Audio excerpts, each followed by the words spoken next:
I came into journalism with this idea that is kind of an old one, and I can't remember the genesis of it, but the idea is that journalism is here to comfort the afflicted and afflict the comfortable. And that's really been sort of the North Star that I've had in my entire career about how I approach journalism and why I do journalism. Through my work, I tried to center the margins as much as possible and try to examine the systems and the structures that keep people marginalized, whether that's about race or gender or sexual orientation or class. Those are all the intersecting forces that keep people in a marginalized state. So one of the things I wrote was, I think it was Desmond Tutu that said, or I might have that attribution wrong, but at some point you need to stop asking why people, you need to stop asking why people are needing the help. You need to find out and go upstream and figure out what's causing the need for the help in the first place. And so I think that's really core to kind of how I try to approach this work. And as we all know, we're in a really fraught time right now for people who care about social justice, to put it mildly. And my objective hasn't changed, and my support from my employer, the Seattle Times, hasn't changed, but the landscape out there definitely has changed. Now, as we all know, that when you even mention the term DEI, you can have your scientific research canceled, you can have your grant canceled, you can have your job rescinded, and for many federal workers, you can lose your job. This is something that has happened in the past, but we haven't seen it in recent years like we have seen it today. And worse, you see ideas being policed and people silencing themselves in fear of repercussions and retribution. And I know we're going to talk about this a little bit later, but since the assassination of Charlie Kirk, there's now target lists all over social media. If I try to dip into lots of different platforms and read lots of different people and places. And if you pop over to X/Twitter right now, it is just a sea of lists that are being circulated of people who have had wrongthink, who've said the wrong thing, who are now being targeted for being fired, losing their jobs because of something they said or did not say about Charlie Kirk. I don't know if anyone saw this, but one of my favorite columnists is Karen Attiah from the Washington Post, and she just announced today that she was fired by the Washington Post last week over what she says are tweets about Charlie Kirk, and the way she framed it, she says, is the reason why she got fired. So it's a very, very chilling time, and something that we're all aware of it. But I think when you kind of pull back and look at it, as Mike really said, there's these mosaic pieces that we're dealing with every day. But sometimes it's hard to kind of pull back and see the big picture. But that's really the big picture as I'm seeing it right now. Pulling the camera back a little bit and thinking about the career that you've had in covering social justice issues, but also in the hard work you've done over the years through different phases that we've gone through as a country, with reaching out and covering communities of color, writing for them, writing with them. The time that you spent leading Colors Northwest magazine. I wanted to think about that for a minute. And what are the lessons that you learned covering communities of color then? And I think it's important to say, both for the communities and from the communities, that still guide your journalism today, that are still relevant regardless of the way that things have changed. Yeah, I would say there's a really strong through line between the work I did at Colors Northwest and the work I do at the Seattle Times, even though the audiences are very, very different. At Colors Northwest, our mission, as Carrie said, was to really cover communities of color in the Northwest, both by and for communities of color. And so that was really our focus, and obviously our audience is more narrow than the audience of the Seattle Times. But I tried to take the same approach to both, which is that our communities are complicated, they're nuanced, they're diverse. Within every community, there's a multitude of stories and perspectives, and there's not just one viewpoint that represents a whole group of people. That's just not real. And most of all, like Carrie mentioned, I think most of all, people can speak for themselves. They don't need people to be their voices, they can be their own voice. And so if you seek out the experts who are of every background and complexion in any discipline, they're there, right? And I think one of the things that media often forgets is that, people of color are in every position and every job. There's not a type of person that does a certain type of thing. There's always people out there you can find if you look. And I think oftentimes people don't look. And I think one of the things we did at Colors Northwest, and I try to do in my role at the Seattle Times, is to really find those sources, find those experts, find those people that can speak to any particular topic from the perspective of an expert, but also from the perspective of someone who sees the world from a particular lens. And I think that lens is really important. And to show self-determination and agency within communities. I think a lot of times the way communities of color are portrayed is very much in a pitiful or of needing help from other people. And I think that sort of frame is really misguided, because I think people are perfectly capable of standing up for themselves, speaking for themselves, having the agency and self-determination to make the choices they need to make in order to better their own lives and their own communities' lives. So I think those are some of the things that I try to focus on when I cover communities of color, both in Colors Northwest and in what I do at the Seattle Times. In a lot of ways, I think the work at Seattle Times is kind of a continuation of that work. So let's dig into that a little bit. Of the stories that you've reported on, the columns that you've written, the people that you've gotten to know, what sticks with you? What do you draw on when you think of the accomplishments that you've made and the great stories you've told? Yeah, a couple that have sort of stuck in my mind. I just wrote a couple weeks ago about the 20th anniversary of Hurricane Katrina, and that story was really impactful for me. When I was at Colors Northwest, I took 2 reporting trips down to the Gulf Coast to cover how local people were working on behalf of folks either in their families or in their extended communities down in the Gulf Coast to really try to fill in the gaps where the government really fell short. I think we all remember that time and that feeling I know I felt of just kind of fury and helplessness when the federal government just kind of threw up its hands and said, you're on your own, good luck with that, when people were being, stranded on rooftops and drowning in the streets. It was absolutely devastating to watch. And we, our photographer and I went to Gulf Coast of Louisiana and Mississippi to kind of see for ourselves a few weeks after the storm hit. And one of the main things that we wanted to make sure we did was to do no harm. I think it's really important as journalists to, when you go into a situation like that, you're not causing a burden on the local community, you're not taking resources from the local community, you're not taking a hotel room that could be used by the local community. I think it's really important to not be parachuting in and extracting in that way.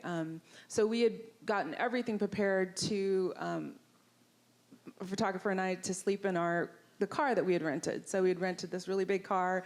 We had mosquito netting. We had all these things. We were very prepared because we were like, we're not going to drain the local resources to do this trip. We want to make sure we do it on our own. And we went down there and connected with some folks who have local connections up here. And it was just the most humbling and extraordinary experience, because these folks who were going through one of the most just horrific experiences of loss and devastation and everything they know having been upended, they extended so much grace and kindness and hospitality. If any of you have been to the Gulf Coast, you probably have experienced this yourself. But they did not let us, despite many, many protestations, they did not let us sleep in that car. We didn't sleep in that car once. And we tried. We really, really tried. And they just wouldn't let it happen. They were just unthinkable for them to have us, be in a situation where we were basically, sleeping out of a car when they could potentially house us. So I mean, it's just one example of the kind of the ways in which our communities lift each other up and reach out their hands for each other.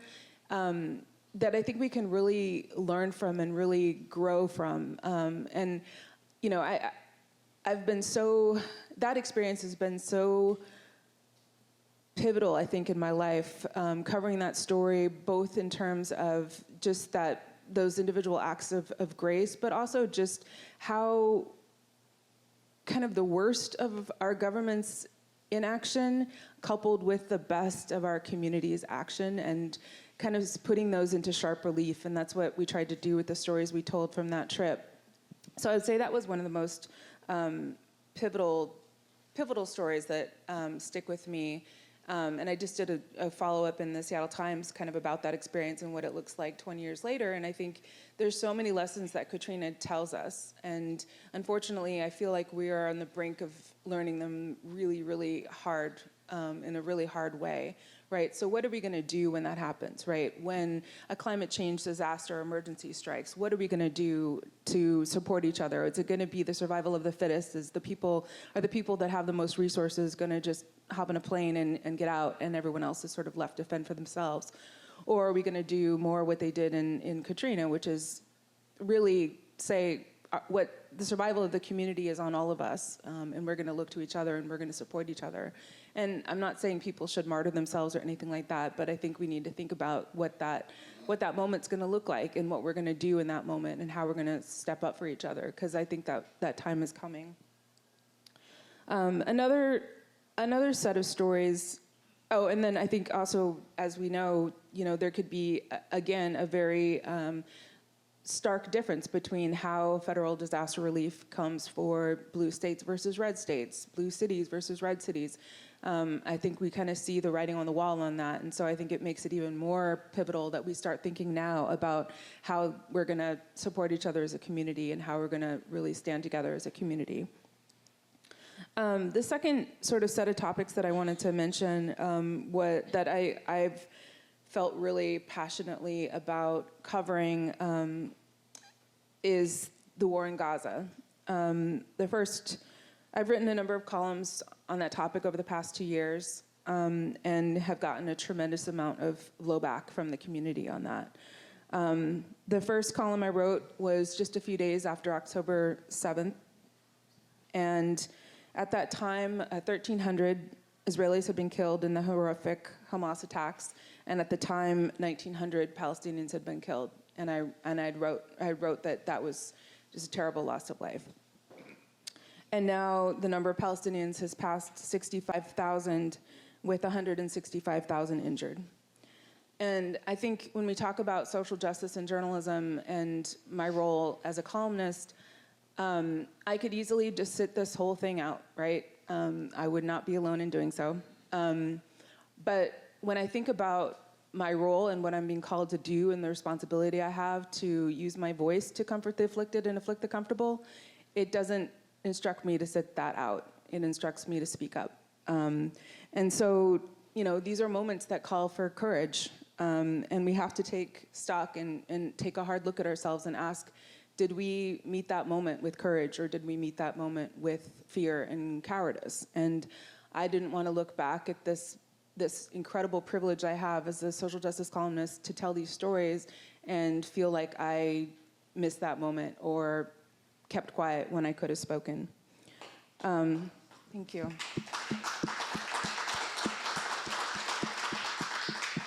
And a lot of people did not like that at all. But I think that's really important. Like, it is easy to do the thing that's easy. That's why it's easy, right? But there's a point in which silence becomes assent, and I think we're all making those choices every day. And it's important to not be naive of the consequences of that. People have gotten fired for doing what I've been doing. And I'm very lucky that, the media organizations we're talking about here, we are a local family-owned newspaper that is well aware that there's a huge segment of the population does not like what I'm writing, and no one's ever told me to stop. So I'm very proud of that. I'm proud to work for a company and a paper that cares about that independence and has received the emails and has received the calls and has still said, okay, you can do what you do. And that means a lot to me. It's really important to me.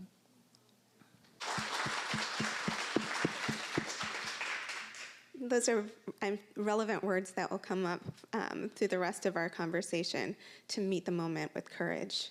Thank you, Naomi. So something that I've known Naomi for a while, but that I've only just recently discovered is that she's in addition to being an accomplished writer and a brave soul, she's also an accomplished photographer. And one of the things that she's done, her photography of the Seattle Black Lives Matter movement has been shown in galleries, and has had a significant amount of acclaim for the work. And it's notable, I mean, to have a journalist who can both express herself in words and in images. So I thought it would be interesting to talk about a little bit, how does expressing yourself visually, how is that different than writing? How is it the same for you? Yeah, it's funny because the kids nowadays, they say Pixar didn't happen. And long before I'd ever heard that saying, I guess I kind of felt like that. Pixar didn't happen.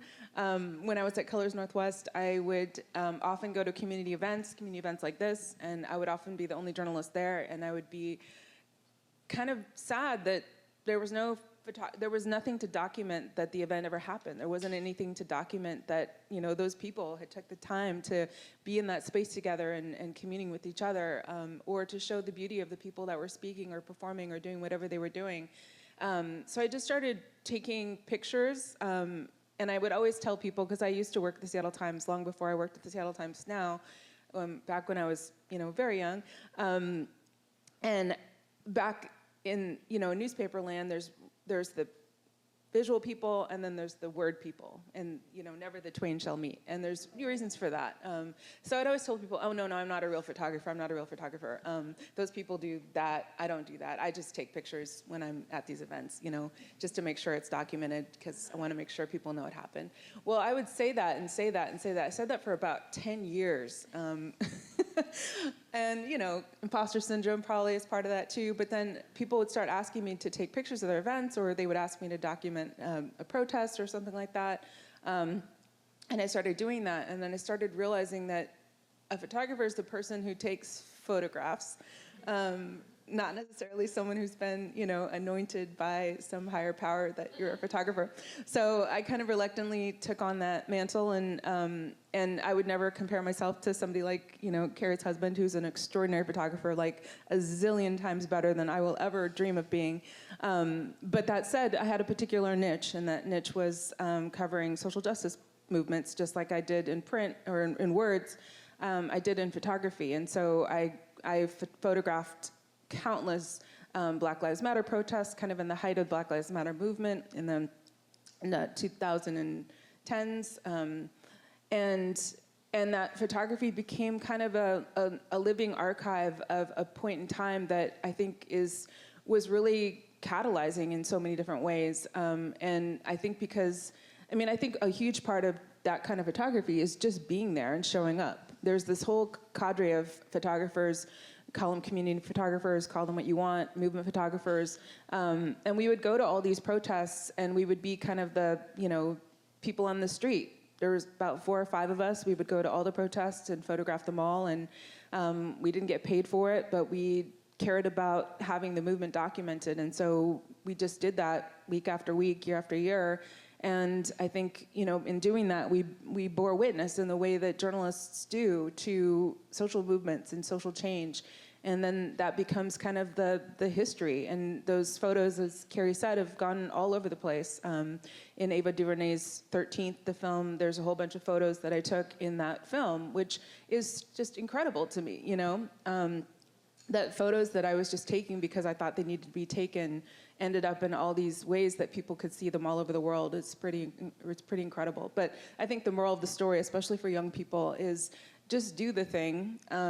You don't have to be the best at it, but just do the thing, keep doing the thing. And if that's something you're passionate about, that might grow into something that you can someday get paid for and make a living out of.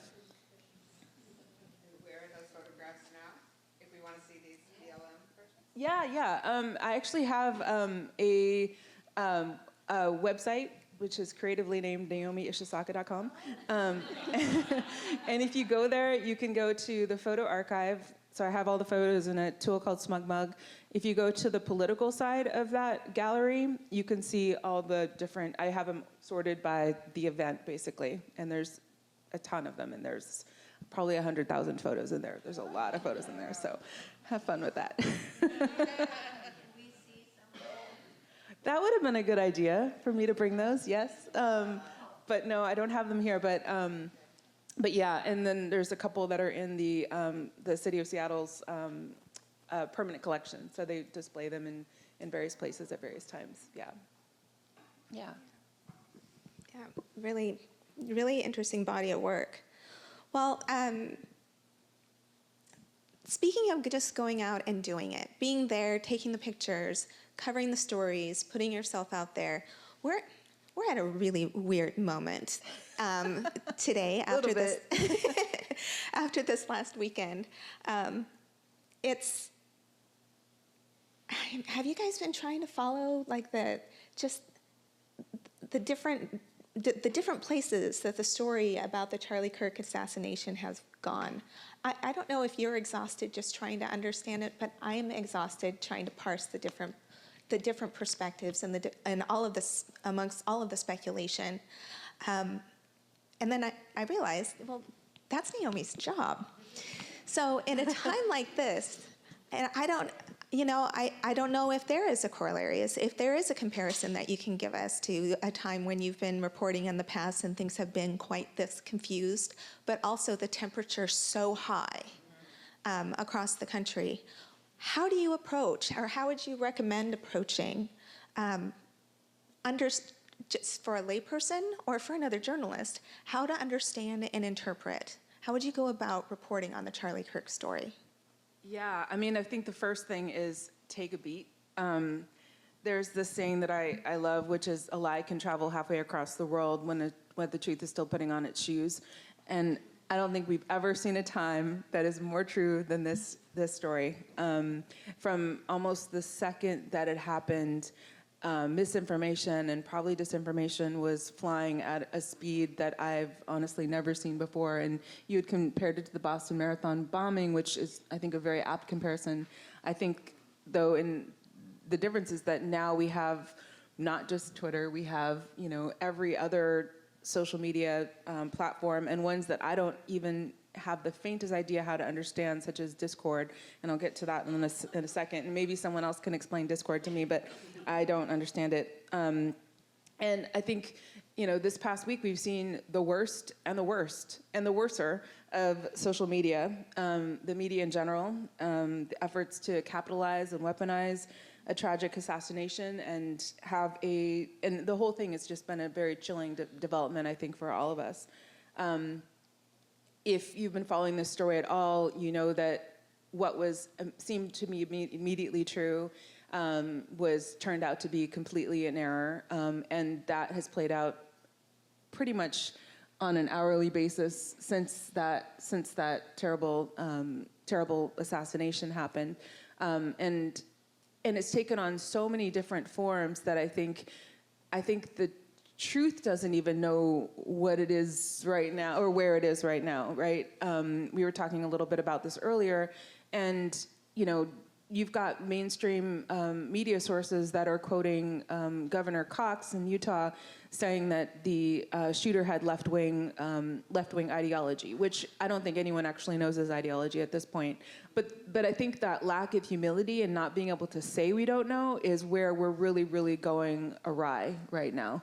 I think everyone from folks in the media to politicians to pundits it's like they have to have a theory. They can't not have a theory, I guess, which to me is a terrible place to be. Like there's no room to just say, we don't understand this, or maybe these messages inscribed on these bullets don't mean what they seem to be on their face, right? And that's what journalism is supposed to do. Journalism is supposed to take the time and really think these things through, apply critical thinking, apply judgment, apply skepticism, apply a sense of questioning of like, what is that person's motive? Maybe the governor of Utah has a particular motive to spin it in a certain way. What could that be? So I think those are the things that we're really falling short on right now.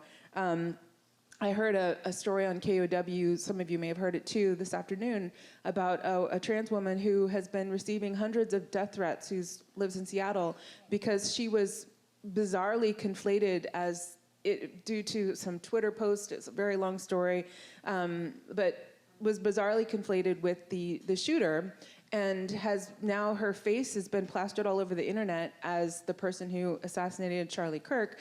And it's just, there's no truth to it whatsoever. But she's living in fear for her life now. And, you know, I think we need to be a little bit more humble about the things that we don't know. I learned about this groyper. Has anyone, how many just learned about groypers like 2 days ago? Yeah, today years old. I literally said that a couple days ago. I was today years old when I learned about groypers. I, of course, had heard of Nick Fuentes, but I'd never heard of this whole, and again, if somebody can explain a Discord server, I would love to understand it. But apparently this whole online world, which, you know, as a 50-year-old woman who doesn't game, doesn't really understand, and is not a digital native, still, even after being online for 30 years, I have no idea what these conversations look like and where they're happening and what that looks like and how these memes and these sort of meanings get made and what they actually mean. And I don't think many of the people in the media that are opining on this understand it either. But that doesn't seem to stop anyone from opining anyway, right? So this seems like a really good opportunity to say, okay, let's take a beat. Let's take a second. Let's think this through.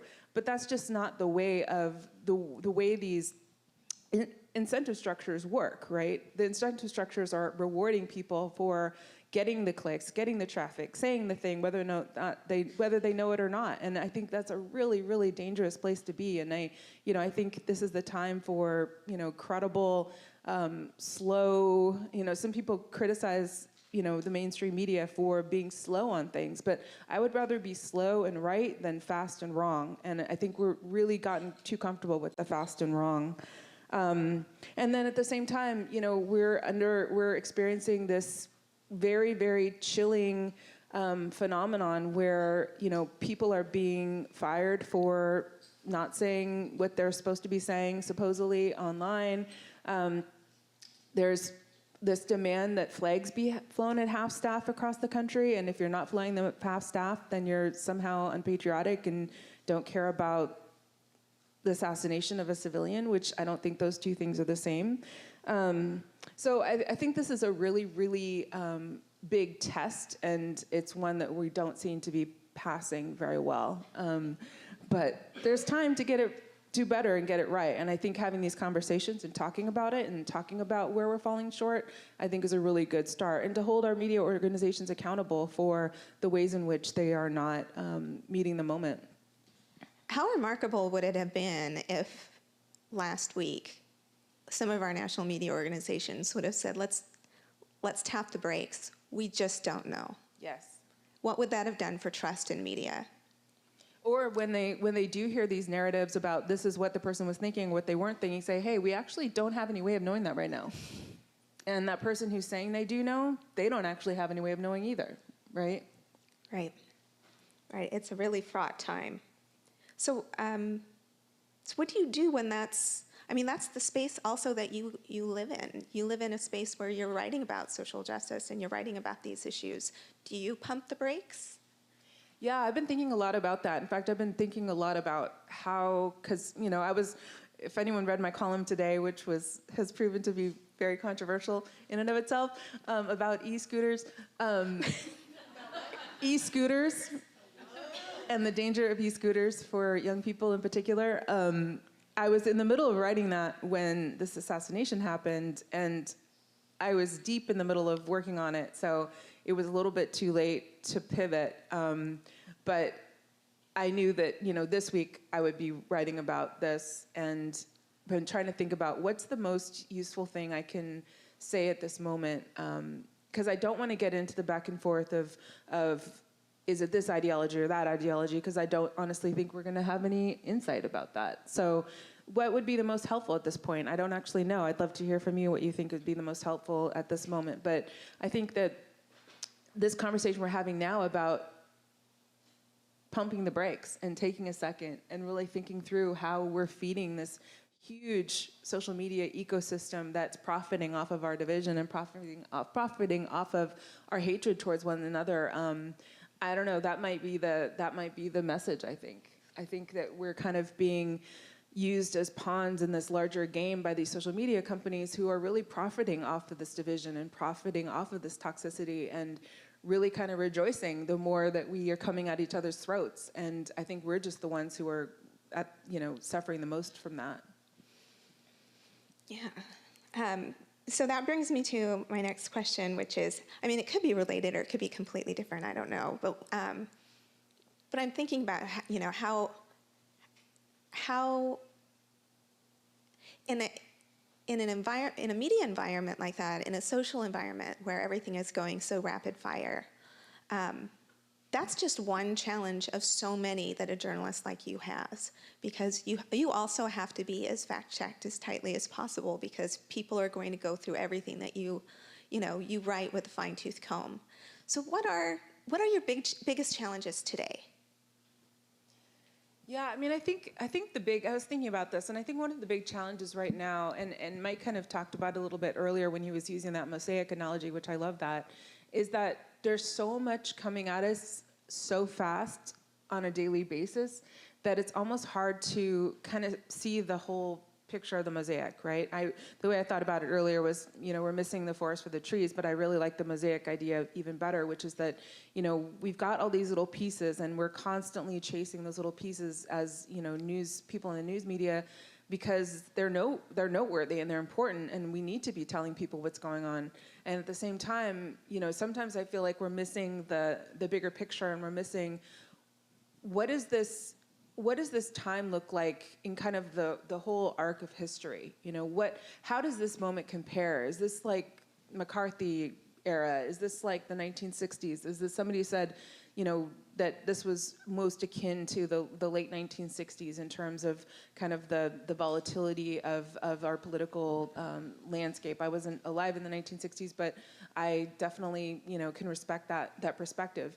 And I think we're kind of seeing this sort of slow creep that makes it harder to see when we've kind of gone completely off the edge of the world, right? I don't know. I guess for me, it's like, it's almost like the frogs in boiling water thing, right? It's like one day you're punishing schools for not having, what you think are the right books in their college classrooms. And the next minute you're punishing schools for not flying their flags at half-staff. And the next minute it just keeps going and going and going. And you report on the one thing, but you don't really report on the big picture. And I think that's the thing that's most challenging about this time. How do you approach that? Yeah, good question.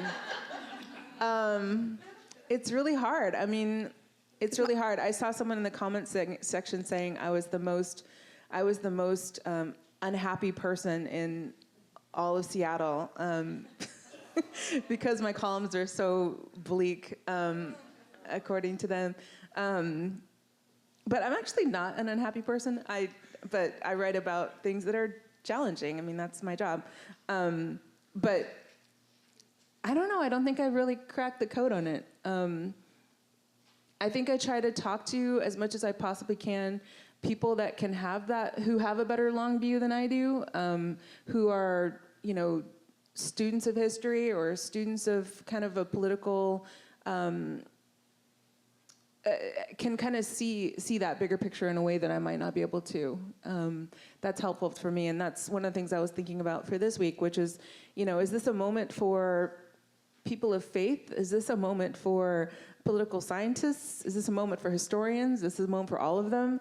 I don't know. I was just kind of thinking, who do I want to talk to this week? And I kind of don't know, but in some ways I think it's kind of maybe philosophers, the time for philosophers. I don't know.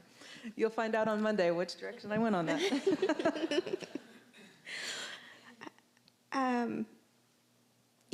Kind of to follow up on that, that question. Do you have go-to sources or go-to things that you go, like for me, when I feel that the beat is going really fast and I can feel the pace of the storytelling, just over this last weekend with the Charlie Kirk assassination it's been exhausting, it's been breathtaking. And when I get kind of worn out from trying to understand the different tendrils of the story, I read James Baldwin. What do you turn to? Yeah, I mean, I kind of have a little kitchen cabinet, I guess, that I talk to kind of all the time about things that are going on in the world and kind of get a gut check about, what I'm thinking and how I'm thinking about it from their perspective. So that's been helpful. There's definitely folks in the community that I talk to a lot who help to kind of inform my thinking in a more complete way. And then, people like Octavia Butler, who kind of saw many miles ahead of us what we were going to be facing. I think those kinds of seers, I think, are really valuable because I don't have that foresight. I think we need people like her to guide us in some ways. Yeah. Just as a little aside, I was just in Washington, D.C. for the Journalism and Women Symposium Conference, and that's an organization that was started by women from the Washington Post and the New York Times, the women who sued the New York Times to get women into the newsroom. And I asked them, how do we know that we're doing what we need to be doing in journalism right now at the hyper-local level? I have a hyper-local newspaper. I serve LaConner. Naomi serves a much bigger area than I do. And she said, this mentor from the New York Times, who's seen so much, said, Carrie, every time you cover what happens at town hall and the people gather at town hall or they go to the planning commission, those are the building blocks of democracy. And you're supporting that and enriching it by covering it. And that gave me a lot of comfort. It's not the big brushwork of social justice. It's a very small scale, but it was affirming to hear from those mentors that you just keep supporting, at the core, American democracy, for what it's worth. Yeah. So, okay, just to wrap it up, and then we're going to have questions. What gives you hope right now for the future? We talked about the heavy stuff. What gives you hope about the future of journalism, focusing on equity? And what advice would you give to younger journalists who want to make a difference and who are inspired by your story? Yeah, I think what gives me hope is that we still have not as many as we used to or as many as we should, but we still have independent media organizations that are doing public service journalism. You are all here because you believe that's important, and I love that. We need many more folks who believe that and support that. I know there's a lot of cynicism about media, and a lot of that cynicism is fair, but I think we don't really understand what we have lost until it's gone, and I think, it's beautiful to see organizations like Salish Current, Community News, really being birthed in this era of so many news organizations that are closing or going away, that are not being able to serve the communities. So, support those. I support a ton of news organizations because I want to see them survive. People always say, well, do you feel competitive? I was like, not at all. I want to see them all survive. I wish the PI was still here.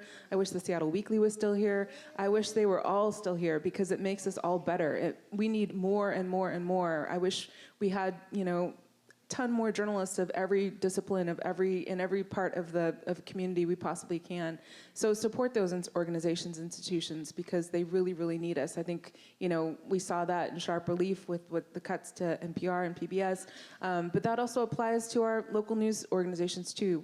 Seattle Times to the LaConner Community News. They all need support, and it makes a really big difference to have that support.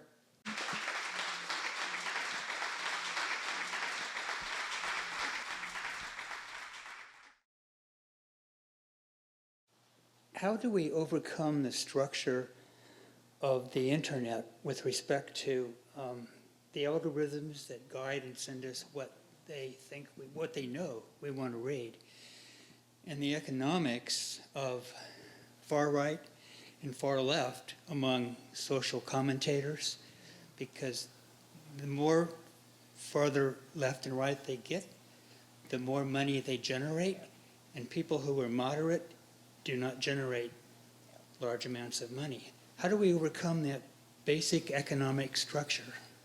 That Good is question. such a great question, and I've been thinking a lot about that.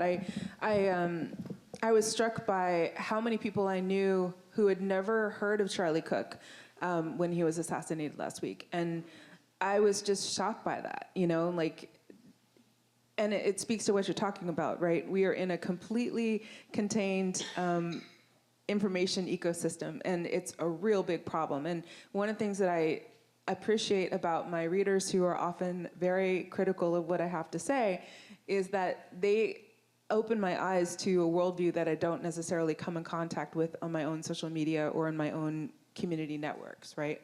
And in the process of sharing their deep disapproval with the things that I write, I understand there's a different way of thinking about things, and that makes me sharper and makes me smarter. And so how do you get that on a larger level if you're not a local newspaper columnist? I think that's going to be one of the big frontiers we're going to have to crack. And actually, when I was thinking about what I was going to write about Charlie Kirk, I actually thought about writing about that and talking to Kate Starbird at the UW, who really studies this topic, and ask her what she thinks about how to crack that code, because I don't know. And the amount of power those organizations have to, and I want to say control our thinking because that's a little too conspiratorial, but to shape our thinking certainly is enormous. And I don't think we realize how effectively it's being shaped and steered in a particular direction. And it's terrifying to me. And I think that's allowing for this, and like you said, I mean, these incentive structures have really profited off of the ability for them to say, you are, the more extreme you are, the more profitable you are. The more clicks you get, the more traffic you get, the more advertising revenue you get. It just feeds upon itself. It feeds upon itself. And I'm actually really curious if there's places in Europe that might have had some guardrails in place. I don't know. Maybe they are trying some things that we could learn from. But I think the profit motive is so strong. How do you overcome that? I don't know. I think from a technology point of view, I think we need to demand a chronological feed. And the reason that I say that is that I don't know if you guys have ever looked at something just this last weekend. I have a corgi. I love my corgi. And so my social media feed is filled with corgis on roller skates, or corgis and, in costumes doing silly things. But I used to have a beagle, and a beagle image came up, and I thought, oh, she looks just like Rosie, my old beagle. And then all of a sudden, my feed is filled with beagles, and it was like this, right? And it's the mechanism that technology uses is called personalization. We found something that you're interested in, we're going to personalize it and serve the content that you want. If we had chronological feeds instead of feeds where we're being served content based on me looking at a beagle for 30 seconds, that would at least force some diversity into the feed. That's one thing that I think we can argue for from technology companies. Another thing, and this is, I started a print newspaper in 2025. Well, one of the things that's so fantastic about print newspapers, and I think we need to focus on getting them into schools too, is that you don't learn just what you want to learn. Yeah. You see things in the newspaper that represent maybe things that you didn't know or hadn't come across, but you can still kind of casually, passively learn about it. And you can't when the feed when your social feeds are just spoon feeding you beagles. What's that? Yeah, what you already know. And I think that's a very small start, but I think a movement against personalization in technology is critical.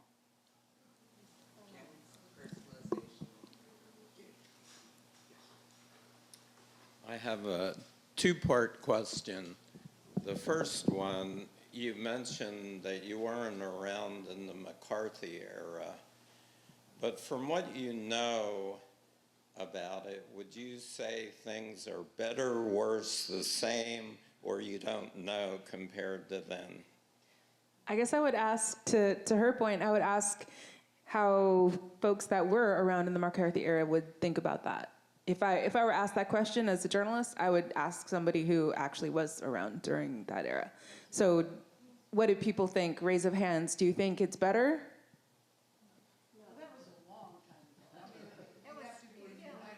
Yeah, but there's lists now. Anyone? No? Worse?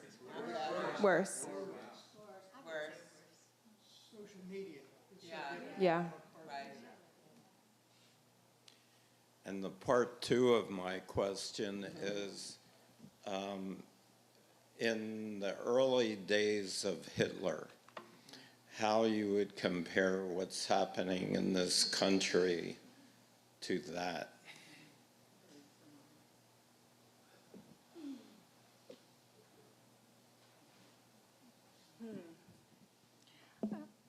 It doesn't seem as frightening. Yeah, I don't know how to answer that. I think whatever it is whatever is happening right now in and of itself is bad enough, because it's pulling us away from ourselves, and it's pulling us away from our moral center. So whether or not that's comparable or not, I can't really say. I don't know. Carrie, do you have a perspective on that?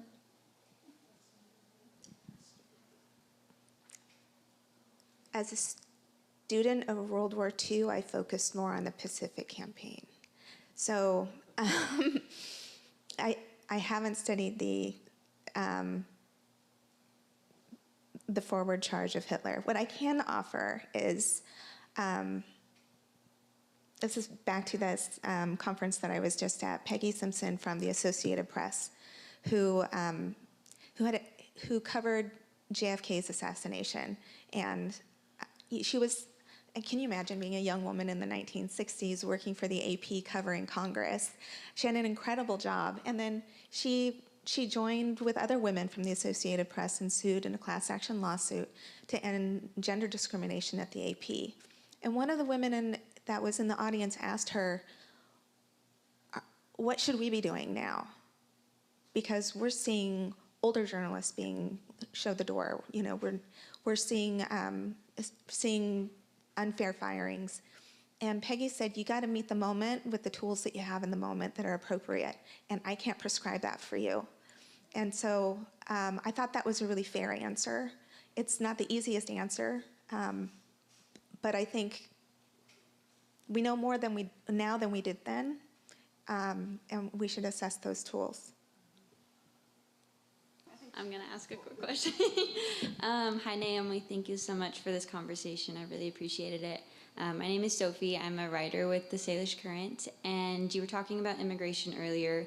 I've done some coverage of the undocumented immigrant community locally, and I'm curious how you're building trust in this community in Seattle when there's so much fear around speaking out about their experiences, but these stories also need to be told. Yeah, that's such a great question.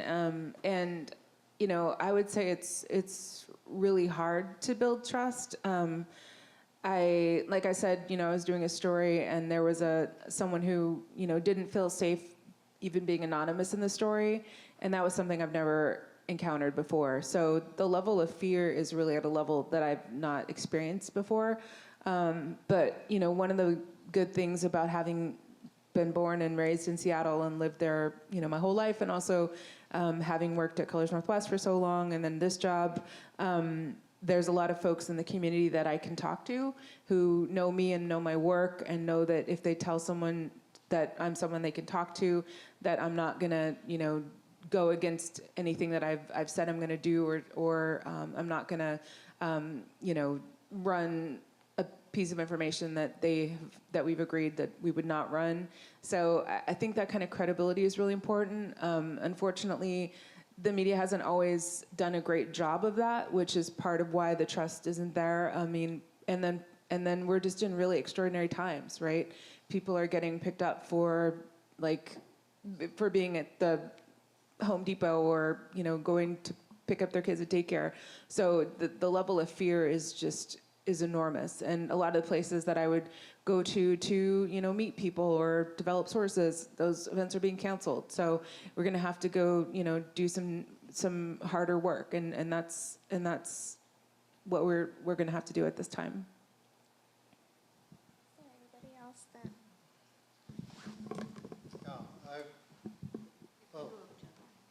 Can I use this? All right.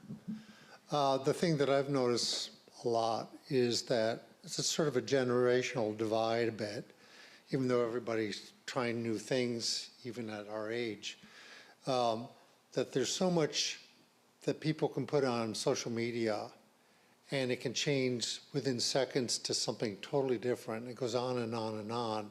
It's really hard to know what's true, and that sometimes it builds a momentum of whipping people up into a frenzy that seems like something really happened, when frequently it's not that big a deal, or it's not really meant to be that way, etc.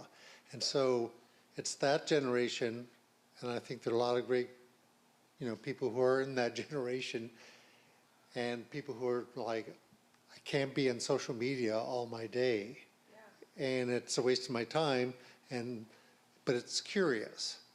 And so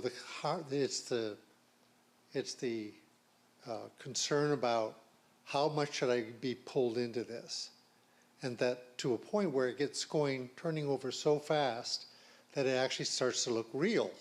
And whether it is or not, who knows?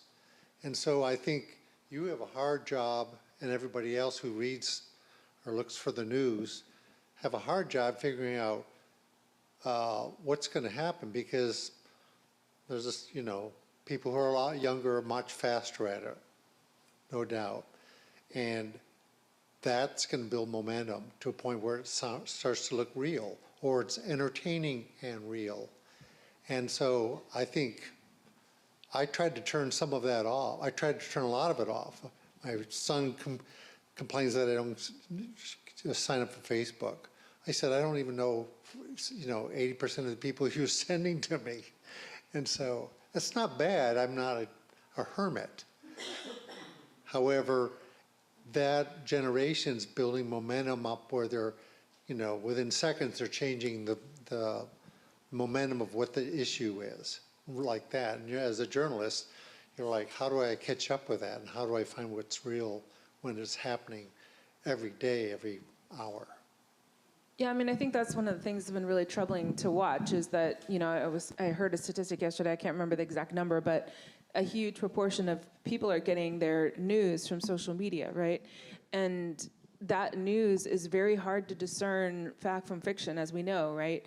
And the way it's been packaged and portrayed, a lot of these kind of pink slime sites, as they call them, are pretty indistinguishable from a reputable news site. Pink slime. They're basically sites that are just kind of computer-generated sites. They look like a real site, but they're just kind of regurgitating content from other places or reposting it, AI, things like that. And it's hard for people to tell the difference, right? And I think it's really important that those of us who are more attuned to the importance of, public interest journalism, credible news sources, are really evangelists for this, because it's clearly not something that, a lot of folks have embraced as necessary in their lives, and I think that's going to be to all of our detriment, because that one person who's getting their news from a very unvetted, untrustworthy source is going to tell that same unreliable news to everybody they know, and then it becomes kind of metastasizes and then becomes common knowledge, when in fact it was based on a very erroneous source. I just want to kind of follow up with that idea that the acceleration right now and the rapidity of falsehoods is so great. And we know from McCarthy period, he was throwing things out right and left, and by the time you kind of figured out what it meant or didn't mean, there was a new one, and there wasn't even time to, and we're at a point where it's much faster than that. So to go back to the two things you started with about how, or the talk about how do we speak truth to power, how do you speak, how do you, or meeting the moment with courage, right? The moment is so fast. How do we encourage our children to be courageous, for example? The whole word encouragement is part of that. I find that, like today, it was just a really difficult day for me because I started reading things online. And by the time I got through with just a snippet of the stuff that Stephen Miller's putting out there, total fascism. I mean, if you want to talk about something that, do I dare put something in the Salish Current, write something about his fascism, and not be afraid that that's going to come down to harm me? I no longer have I'm not teaching any longer at the university, but if I were, I would be really scared of saying things, because I know some of my colleagues are already facing things. So I guess I don't so much have a question, just to say that how do you actually meet a moment that is passing so fast with all the falsehoods it is, with a degree of courage that encourages other people?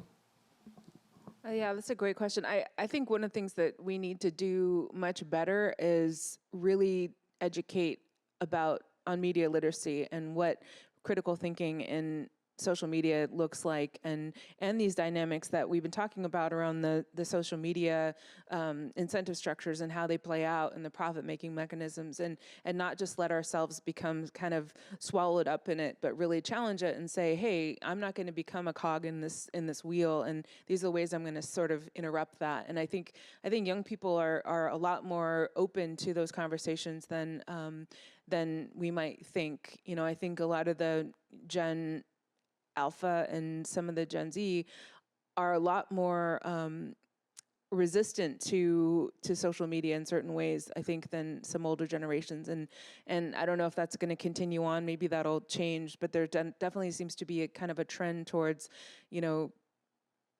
analog, being more of an analog generation. So I don't know. There might be some hope into interrupting that phenomenon, and I hope that we all do a better job of educating folks on how they're being used and manipulated in these systems, and hopefully that'll start the process of resisting it. I would just add another dynamic here in what we're talking about in social media. One thing we don't hear anything about these days, and that I think we've really lost, is a sense of the common good. And that implies something that is greater than me, and perhaps might call for some sacrifice, the common good. Yeah, definitely.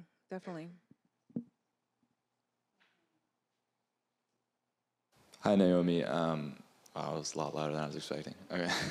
My name is Alex. I'm a student journalist at Western Washington University. Thank you. And I noticed like a stark contrast in my generation's consumption and reaction of media versus my parents, who are Generation X's consumption and reaction to media.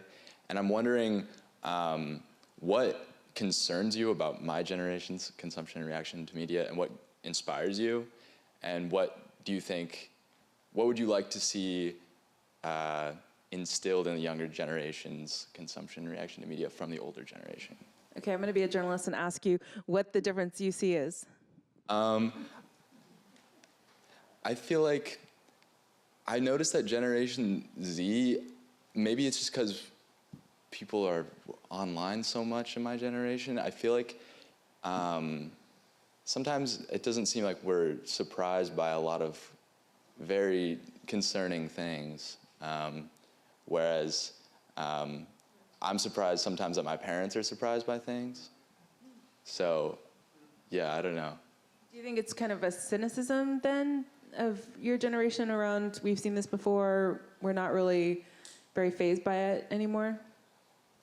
Yeah, I don't know. I think we're just online so much, and there's just such a, you just see so much, more than humans are probably meant to see in an average day. So I think that, like, yeah, we become kind of, what's the word I'm looking for? I don't know. Desensitized, yeah.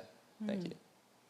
So would you say that folks in your generation, do you think that they are aware or critical of, do you see them getting engaged in these sort of hyper-partisan debates and fights like older generations are doing? Yeah, I mean, totally. You see a lot of activism in my generation for sure, but yeah, I don't know. Yeah, so back to your question, say your question again. I guess, what concerns you about my generation's consumption of media, and then what inspires you about our generation's consumption of media and response? Yeah. I guess I was a little bit more hopeful before you started telling me about what you... My bad. Sorry, I think I had hoped that there was more of a kind of resistance to what this... I mean, I don't speak for everyone. No, totally. But then again, like, as I said, I just learned about Discord servers and Groyper a couple days ago. So I guess I'm maybe not an expert on Gen Z's digital patterns, although I'm going to start looking into it because now I'm really curious. But I guess I would hope that folks in your generation would kind of see the mistakes of the older folks, like in my generation, I guess your parents' age, and say, hey, you know, we can actually do better. We can not become, you know, baited into these you know, fights. We can think for ourselves. We can make our own path. I mean, maybe that's wishful thinking, but I think the more these conversations are happening, and these, you know, you can write something about this in your role at the paper, to just ask that question of your fellow students, and maybe start that conversation and get people to think about it in a different way. I mean, I think that's the power and the beauty of journalism, that, you know, we could see benefit from this terrible moment. You know, it might actually yield some positive outcomes, perhaps. You've grown up probably with school shootings and, you know, having drills and all that, where another generation would never have even thought of having to think about that. So there's a gap in that kind of reality of what's normalized now. I was just going to say, I teach high school, and I teach high school journalism as well, but we've done media literacy in class, and one of the assignments that we did was, all right, everyone take out your phones and head to TikTok, and what do you see? What are the first several that you see?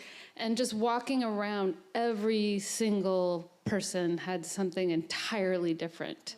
And so, I mean, I think it's been alluded to, but I think the danger is this absolute opposite of the common good, which is this sort of Pandora's box of information and content. I want to ask you about skepticism, which is one of the journalists' greatest tools, along with empathy and curiosity. So when we have this mountain or tide or tsunami of information coming at us, or when you have it coming at you, what are the questions that you ask to make sure that you're getting the information and that you're vetting your information? Yeah, thank you. Yeah, that's such a great question, and I think, you know, every journalist knows to ask, how do you know this is true? How do you, or what could the person who's telling you this have to gain from you thinking about this in a particular way? Where did you get this information? Is it validated by anybody else, or have you been able to validate it from any other source? You know, and I think you're bringing up such an important point, because you're short-circuiting that whole skepticism process on social media. It's just cutting past all that and going straight to this is what's true. And none of those interrogation points are happening. And that's why we're getting so much, we're just awash in misinformation. So I wish everyone had that kind of, I've actually seen some good media literacy little checklists. I don't know, Anna, you probably have seen these too, but these little checklists that ask people to kind of vet the information that they're getting through these different questions, these, skepticism questions. But I think we need to make that one simpler and then also make it more readily accessible for everyone to use. And again, I think the education piece is so big for both people in, in academics, whether it's K through 12 or college age, but also just public education like we're doing here. I think there's all sorts of ways that we can kind of carry forth that vetting that we should all be doing way more. I work really hard not to spread any kind of misinformation online, but it's really hard. You have to be very vigilant all day, every day. And you can't just let one little thing slide through because you think it, seems right. You have to be very careful to check everything. And that's a lot of work that a lot of people don't want to do or don't have the wherewithal to do, but we need to do it. First of all, thank you for your presentation this evening. And my apologies, I have not read every one of your columns. But somehow I get the idea that you're speaking to your kindred here. And that, what I'm wondering, in your writing, how do you reach the others, if you will? Yeah. How do you reach the 50.6% during the last election? Yeah. Because you're kind of, in what you're saying, you're speaking to people who I believe, by and large, kind of agree with you. And lastly, I think my generation, we have to look in the mirror. And then we'll see the problem. Yeah, that first question, I love it so much. Honestly, the best compliment I've ever received in my writing at the Seattle Times was an email I got from a reader who said, "I always disagree with you. I don't like anything that you write, but this last column helped me see this issue differently." And to me, to your point, that was the best feedback I could have ever gotten. Because yes, I can talk to people who have like minds, like I'm on a social media ecosystem that reinforces my perspective all day, every day. But it's that middle spot that you're talking about, folks that are somewhat open to a different way of seeing things, somewhat open, who might not agree with me, but are willing to listen just a tiny little bit. And I hope I could be that for other people too. Like, I hope my mind is open enough to hear perspectives that are different from mine and actually learn something from them. Thank you very much, Naomi. Thank you very much, Carrie. And thank you very much to all of you.